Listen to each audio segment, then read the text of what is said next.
Hello दोस्तों, मैं संजीव प्रजापति अपने YouTube channel expert classes bye Sanjeev Prajapati में आपका हार्दिक स्वागत करता हूं।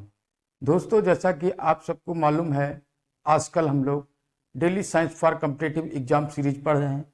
इस सीरीज में हमने फिजिक्स में ऊष्मा का अध्ययन करवा रहे हैं और इसमें आप आज 33वीं वीडियो आपके सामने है। चलिए शुरू करते हैं। दोस्तों, हमारी वीडियो देखने के बाद आप लाइक जरूर कीजिएगा और जो लोग नए हैं वो चैनल को सब्सक्राइब करें और दोस्तों में शेयर करें। ठीक है फ्रेंड्स, चलते हैं, शुरू करते हैं आज की वीडियो। आज का पहला प्रश्न आपके सामने स्क्रीन पर लिखा है, किन्हीं आदर्श गैसों के मिश्रण में सभी अणुओं के लिए निम्न में से कौन सा समान होता है। किन्हीं आदर्श गैसों के मिश्रण में, यानी कि मिक्सचर है, किसका है, आइडियल गैसेस का मिश्रण है, उसके सभी अणुओं के लिए निम्न में से कौन सी चीज होती है जो समान होती है। दोस्तों, हम आपको बताएं, आदर्श गैस के अणुओं की स्पीड अलग अलग होती है, उनका मध्यमान स्थानांतरीय गतिज ऊर्जा अलग अलग होती है, वर्ग माध्यमूल गति एक समान रहती है। ठीक है, और उनका वर्ग माध्यमूल संवेग भी अलग अलग होता है। जैसा कि हमें मालूम है कि वर्ग माध्यमूल गति जो है आदर्श गैस के सभी अणुओं के लिए कैसी होती है, समान होती है। इसका सूत्र क्या होता है हम आपको बताते हैं। BRMS को √V² से दिखाते हैं। इसका मान होता है √3RT/m। ठीक है फ्रेंड, BRMS का ये सूत्र होता है, इसे याद रखिएगा। ठीक है, अगर जरूरत पड़ेगी। चलते हैं नेक्स्ट प्रश्न की तरफ। अगला प्रश्न ये रहा, इसमें लिखा हुआ है, UPPCS प्री 1995 में पूछा गया ये प्रश्न। गिब्स के विभव G को परिभाषित किया जाता है जहां प्रतीकों के सामान्य अर्थ हैं। दोस्तों, हम सब लोगों ने गिब्स का फार्मूला पढ़ा है। गिब्स का फार्मूला क्या होता है, गिब्स पोटेंशियल का फार्मूला होता है G = U + PB - TS, जहां U क्या होता है, U इंटरनल एनर्जी होती है। क्या होती है, इंटरनल एनर्जी। इसको आंतरिक ऊर्जा भी बोलते हैं।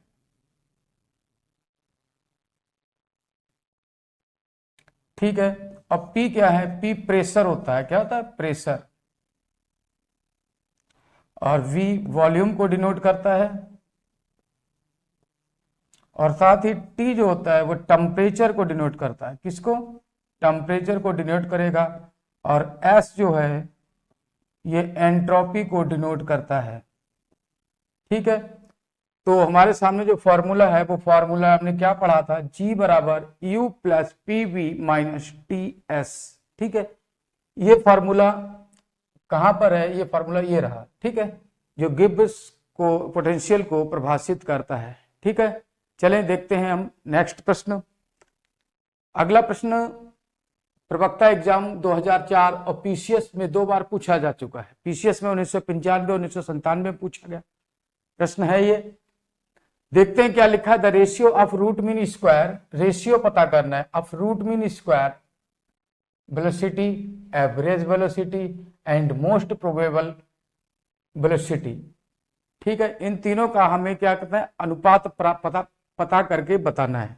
ठीक है, अनुपात हम इसका निकालते हैं कैसे, जो रूट मीन स्क्वायर वेलोसिटी है इसको BRMS लिखते हैं, इसका अनुपात, और साथ में एवरेज वेलोसिटी है BAB, और इसके साथ में अनुपात निकालना पड़ेगा मोस्ट प्रोबेबल वेलोसिटी, यानी कि संभाव्य, इसको अधिकतम संभाव्य गति भी यानी वेग भी बोलते हैं, संभाव्य वेग यानी P से प्रदर्शित करते हैं।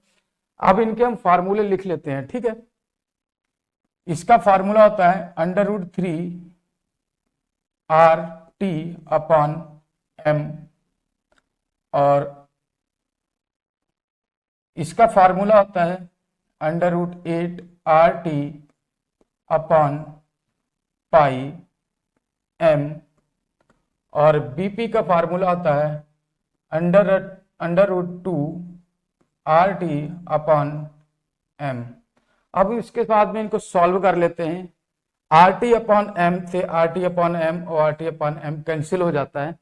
फिर बचता क्या है यहाँ से √3 रेशियो √8 अपॉन पाई, ठीक है, अपॉन पाई बचता है। और इसके बाद यहाँ पे √2 बचता है। ठीक है फ्रेंड, चलते हैं आगे, इसको सॉल्व करते हैं। इसका मान होता है √3 का मान होता है 1.73 रेशियो, और इसका जो वैल्यू कैलकुलेट करते हैं इसकी वैल्यू आती है 1.6, और इसकी जो वैल्यू कैलकुलेट होकर आती है 1.41। ये हमें रेशियो मिल गया। ठीक है, BRMS का, V एवरेज का और B प्रोबेबिलिटी का। ठीक है, तो ये रेशियो हमें देखना है कहां पर हमारा कौन सा ऑप्शन सही हो रहा है। 1.73 सबसे पहले इसमें, फिर इसमें, फिर 1.6, फिर 1.6 यहां आ गया, उसके बाद में 1.41 ये आ गया। ऑप्शन ए हमारा करेक्ट आंसर होता है इस प्रश्न के लिए। चलते हैं हम लोग नेक्स्ट प्रश्न देखते हैं फ्रेंड। अगला प्रश्न हमारे सामने है, मानक ताप दाब पर हवा के अणुओं का औसत मुक्त पथ का कोटिमान कितना होगा। औसत मुक्त पथ का कोटिमान बताना है हमें। चलो देखते हैं कोटिमान। दोस्तों हमने पढ़ा है लैम्डा बराबर KT अपॉन P पाई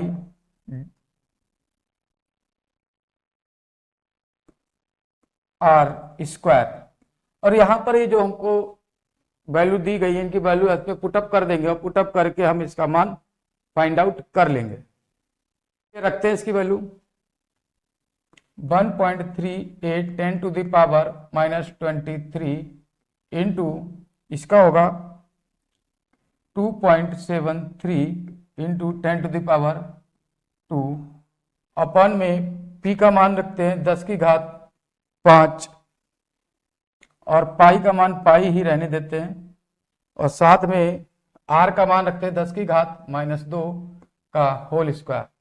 दोस्तों जब हम इसको कैलकुलेट करते हैं तो यहाँ से हमें वैल्यू जो मिलकर आती है वो वैल्यू होती है, लैम्डा की जो वैल्यू आएगी वो होगी 1.2 इंटू 10⁻⁻6 सेंटीमीटर। लेकिन हमारा फार्मूला जो हमारे पास ऑप्शन दिए हुए हैं उन ऑप्शंस में यह ऑप्शन कहीं नहीं मैच कर रहा है। लेकिन क्यों नहीं मैच कर रहा है, क्योंकि ये कंप्लीट वैल्यू है और हमसे केवल कोटि मान पूछा गया है। तो कोटि मान निकालने का मतलब है ये वाली वैल्यू पूछी गई 10⁻⁻6। तो ये मान कहां पर है हमारे पास, ये लिखा है 10⁻⁻6 सेंटीमीटर। ठीक है फ्रेंड, अब चलते हैं हम लोग देखते हैं दूसरा प्रश्न अपनी स्क्रीन पर। अगला प्रश्न है यूपीपीसीएस 2005 का प्रश्न। लिखा है निम्न भौतिक राशियों में से किस का मान किसी दिए गए ताप पर सभी गैस अणुओं के लिए समान होता है। निम्नलिखित भौतिक राशियों में किसका मान, ये जो भौतिक राशियां नीचे दी गई हैं इन भौतिक राशियों में से कौन सी राशि का जो मान है निश्चित टेम्परेचर पर गैस के सभी अणुओं के लिए कैसा होना चाहिए, समान होना चाहिए। ये चीज हम देखेंगे। ठीक है, लिखा है मास नहीं, वेलोसिटी है भी नहीं, मोमेंटम भी नहीं, बट काइनेटिक एनर्जी हमेशा हमेशा बराबर रहती है। दोस्तों हम जानते हैं कि गैस के सभी अणुओं के लिए BRMS का मान कैसा होता है, बराबर होता है। कैसा होता है, बराबर होता है।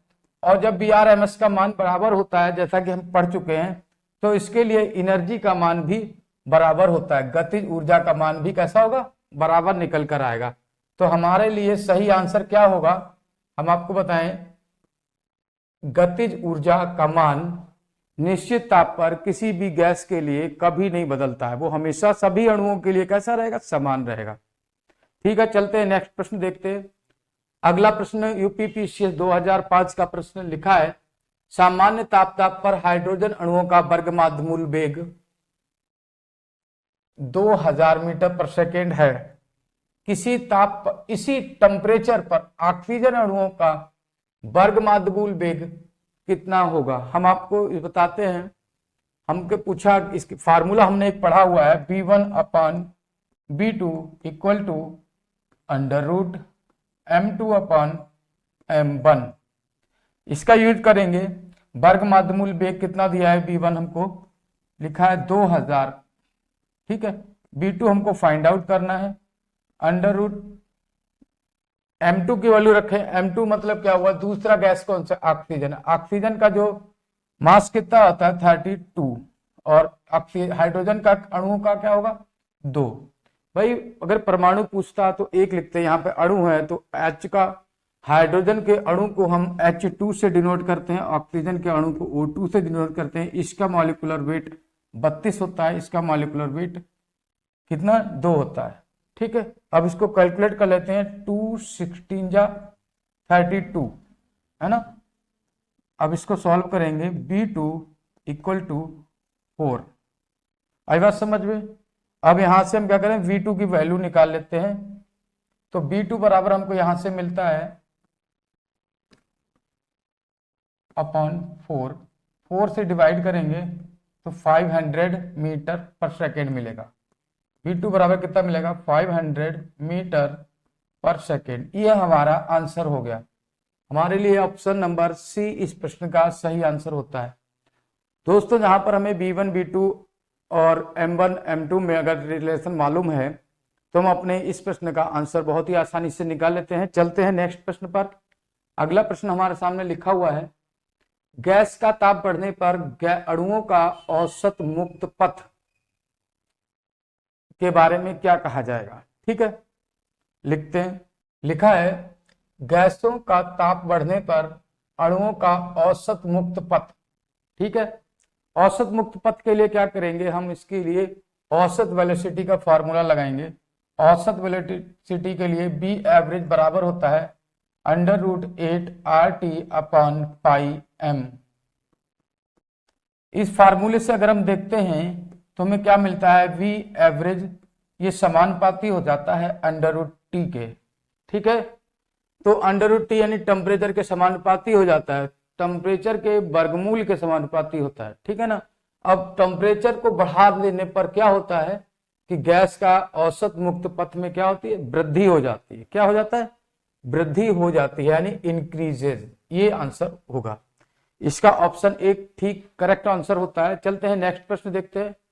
अगला प्रश्न लिखा है, किसी आदर्श गैस के लिए दाब P और गतिज ऊर्जा E के बीच में संबंध का सूत्र क्या होगा, ठीक है ना। चलिए हम प्राप्त करते हैं, रिलेशन क्या है। हमको मालूम है B बराबर कितना होता है, under root 3 RT upon m। अब इस B बराबर वेलोसिटी को गतिज ऊर्जा वाले सूत्र में रख देते हैं। गतिज ऊर्जा का सूत्र हमने क्या पढ़ा है, E बराबर हाफ m B स्क्वायर, ठीक है। ये BRMS का होता है ना, ये वैल्यू यहां रखनी है। E बराबर हाफ m और स्क्वायर है इसलिए अंडर रूट हट जाएगा, यानी 3RT अपॉन m आ जाएगा। m से m कैंसिल हो जाता है, E की वैल्यू हमको मिलती है 3/2 अंडर रूट RT। ये रिलेशन है समीकरण 1। व्हाट वी नो, हम क्या जानते हैं, PV इक्वल टू RT। इससे क्या होगा, RT की जगह पर क्या हमें PV, समीकरण 1 में RT की जगह पर हमें PV लिख देना है, ठीक है। E बराबर हो जाता है 3/2 इंटू P इंटू B। ये जो सूत्र है क्या है, दाब और गतिज ऊर्जा के बीच में जो रिलेशन है उसको प्रदर्शित करता है, ठीक है। ये सूत्र कहाँ मिलता है हमको, 3/2 ये है, ऑप्शन सी लिखा। E बराबर 3/2 इंटू, ये जो स्टार है ये इंटू यानी मल्टीप्लाई को प्रदर्शित करता है, इंटू PV, ठीक है। ऑप्शन सी हमारे इस प्रश्न का सही आंसर। चलते हैं नेक्स्ट प्रश्न देखते हैं। नेक्स्ट प्रश्न 2009 में PCS में पूछा गया है, किसी आदर्श गैस की दाब तथा ताप दोगुना कर दिया जाए, आयतन आधा कर दिया जाए तो गैस के अणुओं की संख्या कैसी हो जाती है। हम आपको बताएं, किसी भी गैस में उपस्थित अणुओं की संख्या गैस के दाब, ताप और आयतन में से किसी भी क्वांटिटी पर निर्भर नहीं करती है, अर्थात गैस के में अणुओं की संख्या निश्चित रहेगी। कैसी रहेगी? नियत रहती है। ठीक है, ऑप्शन ए यहां पर सही आंसर हो जाता है। ठीक है फ्रेंड, ऑप्शन ए यहां पर सही आंसर हो जाता है। चलते हैं नेक्स्ट प्रश्न देखते हैं।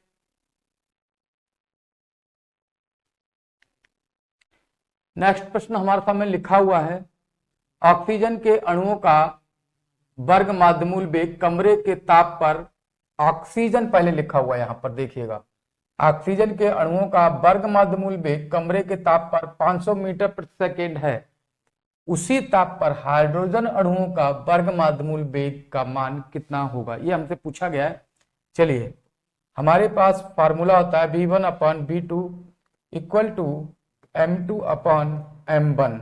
यहाँ पे मान रखते हैं ऑक्सीजन के लिए कितना है 500, तो 500/V2 equal to under root, पहले ऑक्सीजन है तो M1 के लिए यहाँ पर ऑक्सीजन 32 इधर आएगा और साथ में 2 हाइड्रोजन के लिए 2 ऊपर आएगा। ठीक है ना, 2 से काटेंगे 16 जा आता है 500/V2 equal to under root 16 है तो ये 4 हो जाएगा। ठीक है ना, चलते हैं देखते हैं आगे क्या होता है। V2 की वैल्यू हम क्रॉस मल्टीप्लिकेशन से निकालते हैं, 500 इंटू 4 इक्वल टू 2000 मीटर पर सेकेंड। कितना आएगा? मीटर पर सेकेंड। यही वैल्यू हमको फाइंड आउट करनी थी। ठीक है, ये ऑप्शन हमारा कौन सा सही होता है? 2000 मीटर पर सेकेंड। ये ऑप्शन सी इस प्रश्न का सही आंसर होता है। चलते हैं हम लोग देखते हैं नेक्स्ट प्रश्न। अगला प्रश्न हमारे सामने लिखा हुआ है, गैस के एक अणु का मैक्सवेल द्वारा प्रतिपादित औसत मुक्त पथ लैम्ब्डा अणु की त्रिज्या a से निम्न रूप में संबंधित है। दोस्तों, हमने इसका एक फार्मूला पढ़ा हुआ है, लैम्ब्डा बराबर 1/√2n पाई डी स्क्वायर। ठीक है, ठीक है। अब हम क्या करते हैं, डी की जगह पर, डी क्या है? व्यास है, इसकी जगह पर त्रिज्या का मान लिखते हैं तो कितना होगा? 1/√2n पाई डी की, डी को क्या लिखते हैं? 2a का होल स्क्वायर। ए क्या है? ए त्रिज्या को डिनोट करता है। यहां पर हमको मिलेगा 1/4√2n पाई ए स्क्वायर, ये लैम्डा। देखते हैं ये ऑप्शन हमारे पास कहां है। लैम्डा सब जगह लिखा हुआ, 1/, में लिखा हुआ है, स्क्वायर√2 2 पाई, √2 2 पाई ऐसा नहीं होता है, स्क्वायर लिखा क्या है भाई? a²n 4 पाई√2। ऑप्शन ए हमारा सही आंसर हो जाता है।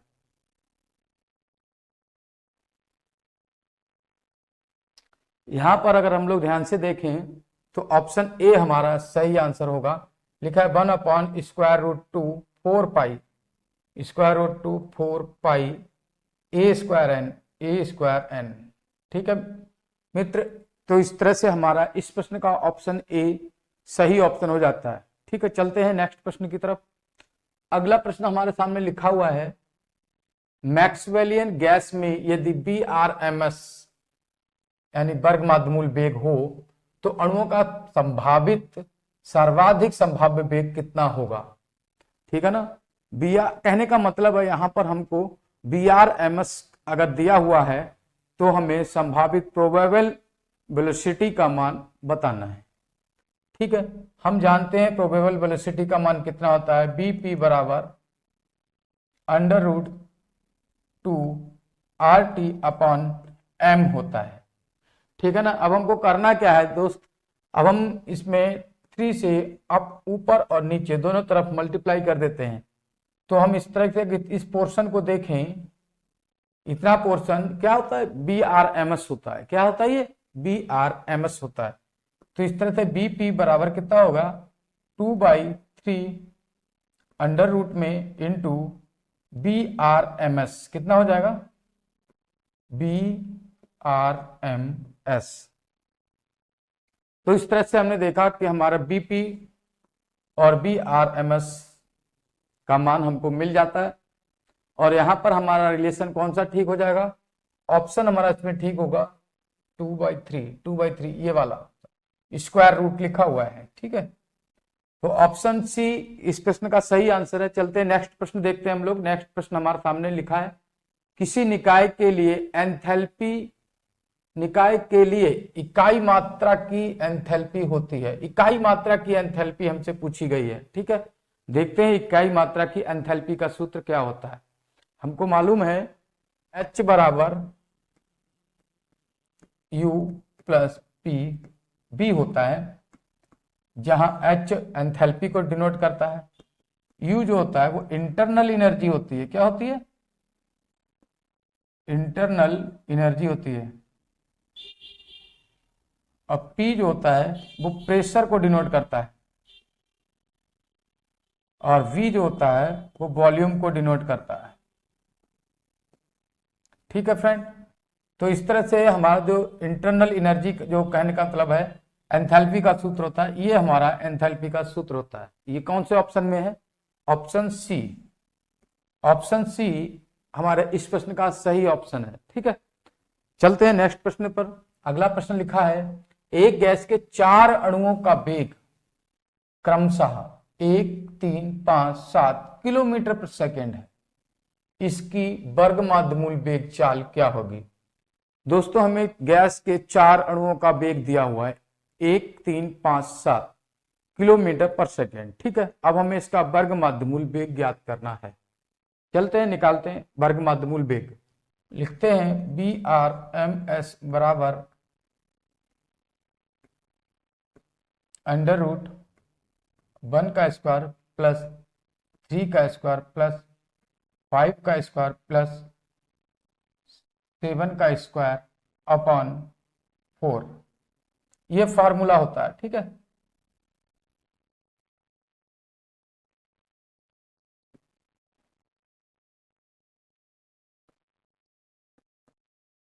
इसको सॉल्व करते हैं, कितना आता है BRMS का मान। इसको सॉल्व करेंगे, 1 का कितना होगा 1, 3 का हो जाएगा 9, 4 का हो जाएगा 16, 4 नहीं है 5 है, 5 का हो जाएगा 25, और 7 का हो जाएगा 49 अपॉन 4। इन सब का जब टोटल करेंगे तो हमको मिलेगा BRMS बराबर 49, 1 50 और 25 75 और 9 84, कितना 84 अपॉन 4 अंडर रूट में 4 से डिवाइड किया 21, और BRMS का मान यहां पर कितना आ गया, BRMS अंडर रूट 21, और अंडर रूट 21 का मान हम जानते हैं कितना होता है 4.58, कितना होता है 4.58 किलोमीटर पर सेकेंड, किलोमीटर पर सेकेंड। यही वैल्यू हमको फाइंड आउट करनी थी, ठीक है। ये वैल्यू हमको कहाँ मिलती है, ऑप्शन ए में। तो दोस्तों इस तरह से हमने देखा कि हमारा पहला प्रश्न, इस प्रश्न का पहला ऑप्शन ही करेक्ट आंसर होता है। चलते हम लोग देखते हैं नेक्स्ट प्रश्न। नेक्स्ट प्रश्न हमारे सामने, which one of the following statement is incorrect due to incorrect, ठीक है। कौन में से, निम्नलिखित में से कौन सा एक कथन है जो इनकरेक्ट है, असत्य है, ये हमको बताना है, ठीक है। चलो देखते पढ़ते हैं। लिखा, आदर्श गैस वाइल और जूल के नियम का पालन करती है। बिल्कुल सही बात है। आदर्श गैसें जो होती हैं दोस्तों वो जूल और वाइल के नियमों का पालन करती हैं। चलते हैं ऑप्शन सेकेंड पढ़ते हैं। जब एक पदार्थ प्रावस्था परिवर्तन करता है तो ये नियत ताप पर गुप्त ऊष्मा का अवशोषण करता है। हमने देखा था जब जल को वाष्प में बदलते थे, या वाष्प को जल को बर्फ में बदलते थे, या बर्फ को जल में बदलते थे, तो वहां पर Q बराबर ml लिखते थे, जहां L क्या था, गुप्त ऊष्मा था। क्या था, गुप्त ऊष्मा, ठीक है। इसलिए ऑप्शन बी भी ठीक ऑप्शन है। ऑप्शन सी में लिखा हुआ, नियत ताप पर जब आयतन बढ़ता है, नियत ताप पर जब आयतन बढ़ता है तो वांडरवाल गैस की आंतरिक ऊर्जा बढ़ती है। बिल्कुल सही बात है, जब आयतन बढ़ेगा तो गैस की क्या होगी, आंतरिक ऊर्जा बढ़ेगी, यानी उसके अणुओं की गति बढ़ जाएगी, ठीक है, और वो अधिक आयतन को घेर सकेंगे। अगला, इसमें 3 ऑप्शन तो ठीक हो गए, चौथा ऑप्शन देखते हैं। लिखा है मैक्सवेल के, क्या, मैक्सवेल के चारों संबंध, मैक्सवेल के चारों संबंध किसी भी साम्य तथा असाम्य अवस्था के लिए प्रयुक्त होते हैं। यानी कि मैक्सवेल ने जो 4 नियम दिए थे वो चारों के चारों नियम किसी गैस के किसी भी साम्य अथवा असाम्य अवस्थाओं के लिए प्रयुक्त होते हैं, ऐसा नहीं है। क्या वास्तव में होता क्या है कि मैक्सवेल के चारों नियमों का प्रयोग हम गैसीय अवस्थाओं में करते हैं, साम्य अथवा असाम्य अवस्थाओं में, लेकिन कुछ विशेष परिस्थितियों में, सदैव नहीं, ठीक है। इसीलिए ये ऑप्शन हमारे लिए गलत हो जाएगा, सही ऑप्शन हो जाएगा, ठीक है, यही हमें पता करना था। यानी ये कथन कैसा है, ये फॉल्स है, ठीक है, यानी असत्य है। चलते हैं नेक्स्ट प्रश्न देखते हैं। अगला प्रश्न हमारे सामने लिखा हुआ है, देखिए कितनी बार पूछा जा चुका है, ये पीसीएस एग्जाम में 3 बार पूछा गया, 98 में, 2008 में, और जीआईसी प्रवक्ता एग्जाम में ये 2008 और 1994 में पूछा गया है। बहुत ही महत्वपूर्ण प्रश्न आपके लिए मैंने चुन के लाया हूं, और कोशिश है कि आपको वीडियो पसंद आ रही होगी। वीडियो को लाइक करें, चैनल को सब्सक्राइब करें और दोस्तों में जरूर शेयर करें ताकि अधिक से अधिक लोग वीडियो को देखें और लाभान्वित हो सकें, ठीक है। चलते हैं, सॉल्व करते हैं, इस प्रश्न को देखते हैं। लिखा है किसी आदर्श गैस यानी कि आइडियल गैस के प्रति अणु माध्यिक स्थानांतरण गतिज ऊर्जा है, स्थानांतरण गतिज ऊर्जा है, कितनी है बताते हैं, ठीक है। दोस्तों हम लोगों ने पढ़ रखा है फॉर्मूला, E बराबर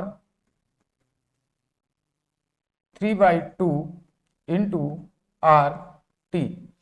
इसके किसके लिए लिखा है, आदर्श प्रति अणु के लिए। प्रति अणु के लिए क्या होता है, E बराबर 3/2 इंटू आर अपॉन एन, यानी अणुओं की संख्या से डिवाइड कर देंगे टी।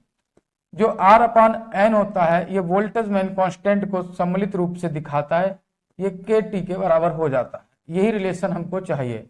कहाँ लिखा है, 3/2 के टी, ये वाला ऑप्शन हमारा ऑप्शन सी ऑप्शन सही हो जाता है, ठीक है। चलते हैं नेक्स्ट प्रश्न देखते हैं।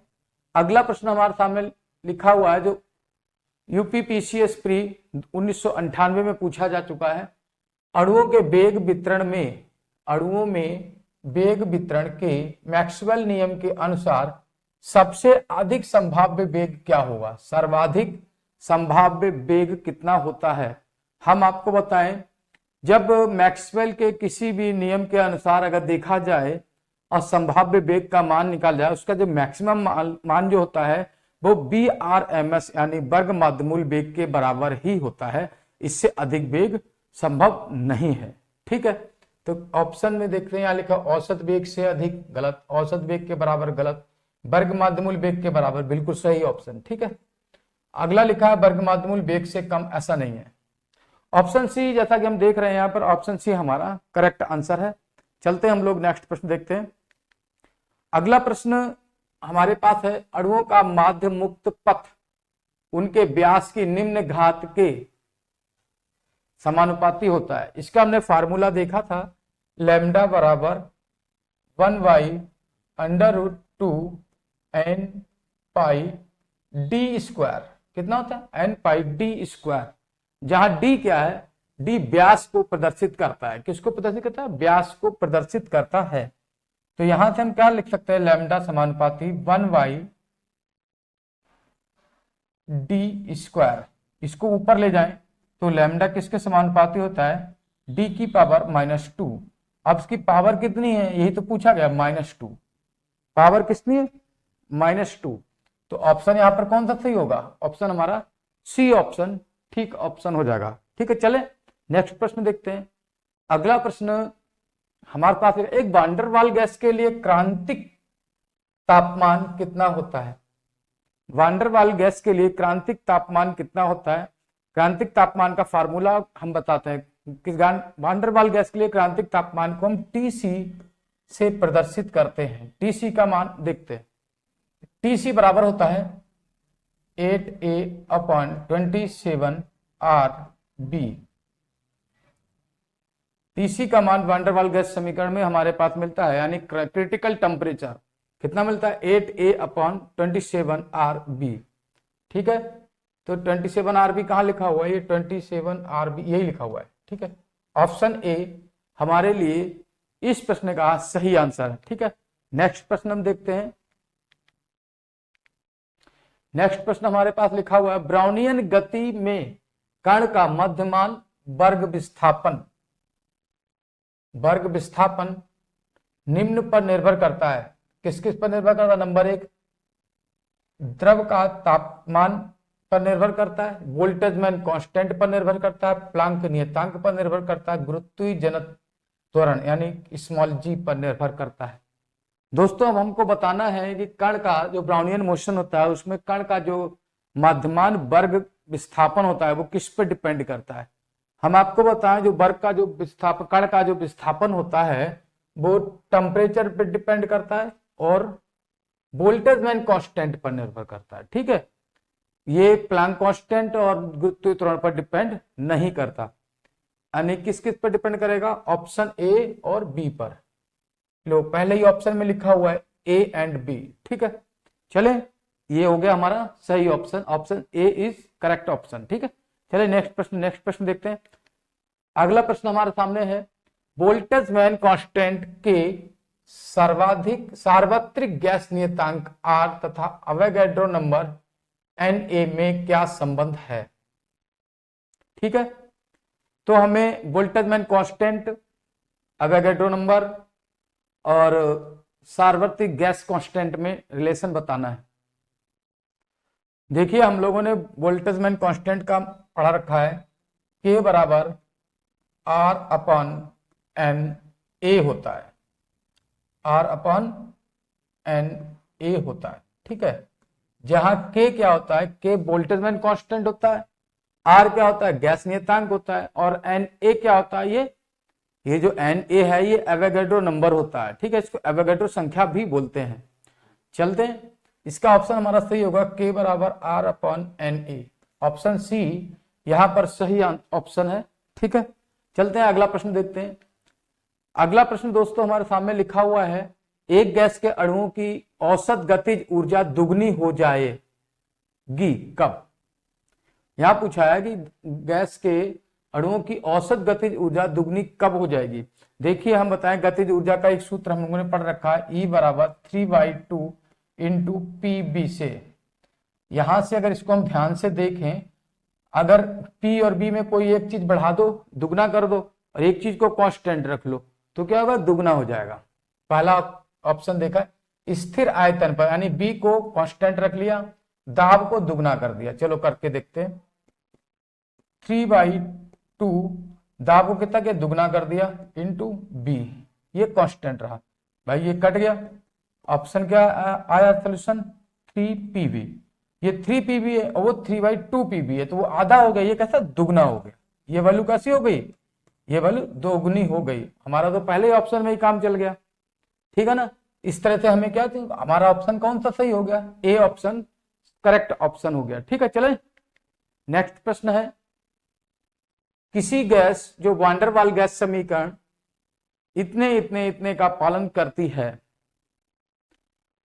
और क्रांतिक ताप क्रांतिक आयतन का हमें रिलेशन बताना है, ठीक है।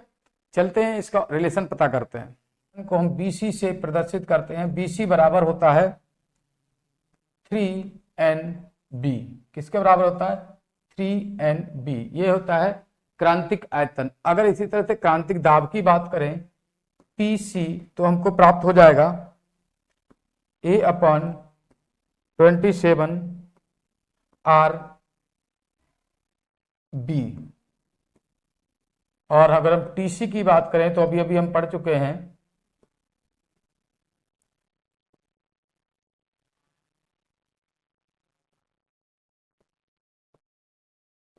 27RB। दोस्तों ये तीनों मान हमको याद करने हैं। BC यानी क्रांतिक आयतन का मान वान डेर वाल गैस समीकरण में BC बराबर 3NB होता है, और वान डेर वाल गैस समीकरण में क्रांतिक दाब का मान PC बराबर A/27RB होता है, और क्रांतिक ताप का मान 8A/27 RB होता है। तो हमसे यहाँ पर पूछा गया था BC यानी क्रांतिक आयतन कितने बराबर हो जाएगा, 3NB के। किसके बराबर होगा, 3NB के। और 3NB, N क्या है, जहां पर अणुओं की संख्या है, ठीक है, इसीलिए यहां पर क्रांतिक आयतन ऑप्शन सी करेक्ट ऑप्शन हो जाएगा। चले नेक्स्ट प्रश्न देखते हैं।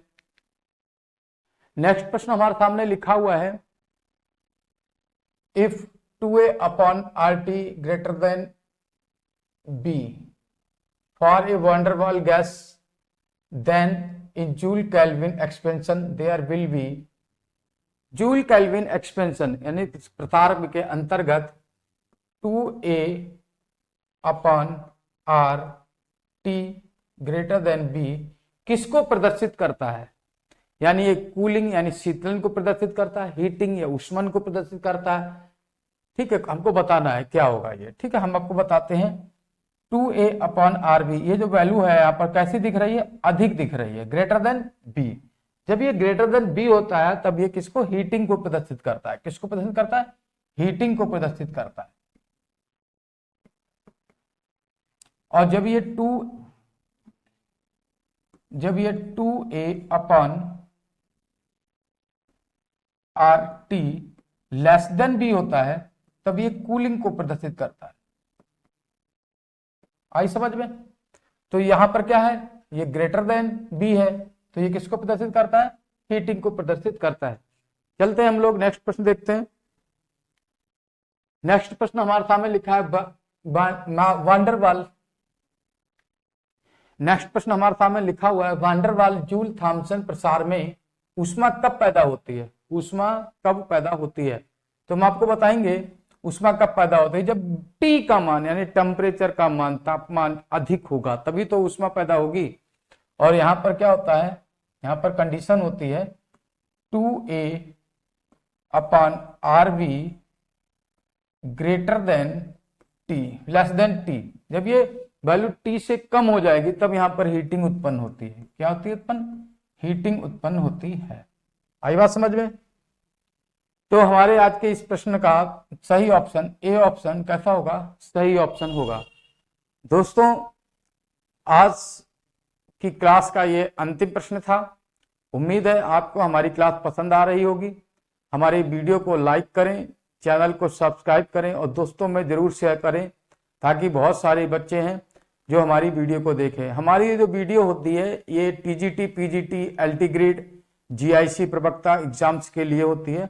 यहाँ ये वीडियो, यही प्रश्न जो होते हैं UPPCS के प्रश्न, सेम प्रश्न होते हैं और यही प्रश्न होते हैं जो IIT नीट एग्जाम में भी पूछे जाते हैं।